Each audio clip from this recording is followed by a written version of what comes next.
নমস্কার বন্ধুরা, আজ আমি বানাবো ঝুরি ভাজা। এই ঝুরি ভাজাগুলো আমি কোনো রকম মেশিন ছাড়াই শুধুমাত্র একটি জলের বোতল দিয়ে বানিয়ে নিয়েছি। তোমরাও এই ঝুরি ভাজাগুলো একবার ট্রাই করবেন, খেতে অসাধারণ স্বাদ হয়। ঝুরি ভাজা বানানোর জন্য আমি একটা পাত্রে 2 কাপ বেসন নিয়ে নিচ্ছি। বেসনটাকে আমি ভালো করে চেলে নিয়েছি। এইবার বেসনের মধ্যে হাফ চা চামচ লবণ দিয়ে দিচ্ছি, হাফ টিস্পুন বেকিং সোডা দিয়ে দিচ্ছি, সামান্য পরিমাণে হলুদ গুঁড়ো দিয়ে দিচ্ছি। এইবার শুকনো উপকরণগুলিকে মিশিয়ে নিচ্ছি। এইবার বেসনের মধ্যে আমি 1/4 কাপ সাদা তেল দিয়ে দিচ্ছি। সাদা তেলটাকে আমি বেসনের সাথে মিশিয়ে নিচ্ছি এইভাবে। এইবার জল দিয়ে আমি বেসনটাকে মেখে নিচ্ছি। এইভাবে অল্প অল্প জল দিয়ে বেসনটাকে মেখে নিতে হবে। অল্প অল্প জল দিয়ে বেসনটাকে মেখে নিতে হবে। আমাদের এখানে ঝুরি ভাজার জন্য একটি শক্ত স্মুথ ডো দরকার। বেসনের এই ব্যাটারটা যখন হাতে লেগে যাবে বা অনেকটা চিপচিপে হবে, সেই পর্যায়ে অল্প তেল দিয়ে বেসনের ব্যাটারটাকে এইভাবে মেখে নিতে হবে। অল্প অল্প তেল দিয়ে আমি বেসনের ব্যাটারটাকে মেখে নিচ্ছি। ঝুরি ভাজার জন্য আমাদের এখানে একটা স্মুথ ব্যাটার লাগবে। ব্যাটারটা যতই স্মুথ হবে ঝুরি ভাজাগুলো ততটাই সুন্দর হবে। ঝুরি ভাজবার জন্য বেসনের ব্যাটারটা আমার তৈরি হয়ে গেছে। এইবার বেসনের ব্যাটারটাকে আমি বোতলের মধ্যে নিয়ে নিচ্ছি। ঝুরি ভাজার জন্য বেসনের ব্যাটারটা ঠিক এই রকম ঘনত্ব হবে যে উপর থেকে ফেললেও বেসনের ব্যাটারটা পড়ছে না, এতটাই স্মুথ দরকার ঝুরি ভাজার জন্য। ঝুরি ভাজবার জন্য আমি এখানে একটা জলের বোতল নিয়ে নিচ্ছি। কোনো রকম মেশিন ছাড়াই এই জলের বোতল দিয়ে ঝুরি ভেজে দেখাবো। বোতলের ঢাকনাটাকে আমি মোটা সূঁচ গরম করে ছিদ্র করে নিয়েছি। এই রকম ছিদ্র করে নিতে হবে।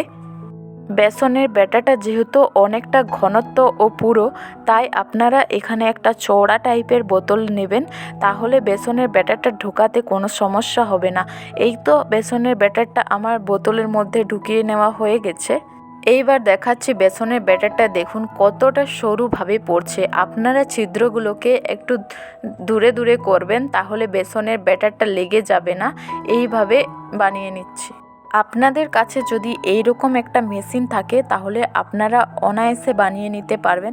তবে এই মেশিনটায় ঝুরি ভাজার শেপগুলো একটু মোটা হয়।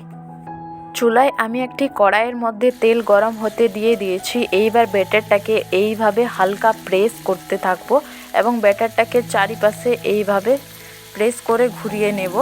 গ্যাসের ফ্লেম আমার একদম লো টু মিডিয়ামে আছে। এইভাবে হালকা প্রেস করলেই দেখবেন ঝুরি ভাজাগুলো কি সুন্দর শেপ হচ্ছে। এইভাবে আপনারাও বানিয়ে নিতে পারবেন ঝুরি ভাজা।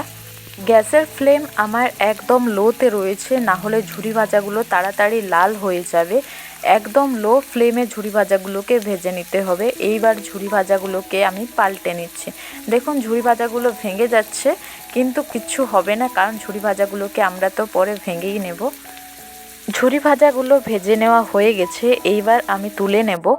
এই তো কাঁটা চামচ দিয়ে আমি এইভাবে ঝুরি ভাজাগুলোকে তুলে নিচ্ছি।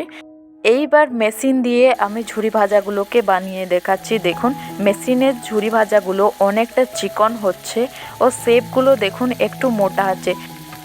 আবারও বলছি, গ্যাসের ফ্লেম আমার লোতে রয়েছে। আমি লো ফ্লেমে ঝুরি ভাজাগুলোকে ভেজে নিচ্ছি। ঝুরি ভাজাগুলোর এক পাশটা ভেজে নেওয়া হয়ে গেছে। এইবার ঝুরি ভাজাগুলোকে আমি পাল্টে দিচ্ছি। এই দেখুন 2 পাশটা ঝুরি ভাজাগুলোর ভেজে নিচ্ছি। ঝুরি ভাজাগুলোর 2 পাশটা আমার ভেজে নেওয়া হয়ে গেছে। এইবার এই ঝুরি ভাজাগুলোকে তুলে নিচ্ছি। একই রকমভাবে আমি বাকি ঝুরি ভাজাগুলোকেও ভেজে নিচ্ছি। কোনো রকম মেশিন ছাড়াই শুধুমাত্র একটা জলের বোতল দিয়ে আপনারা সহজে বাড়িতে বানিয়ে নিতে পারবেন মুচমুচে দোকানের মতো ঝুরি ভাজা। এই ঝুরি ভাজা বানানো খুবই সোজা, একবার আপনারা বাড়িতে ট্রাই করবেন। এইভাবে আমি সবগুলো ঝুরি ভাজাগুলোকে ভেজে নিচ্ছি।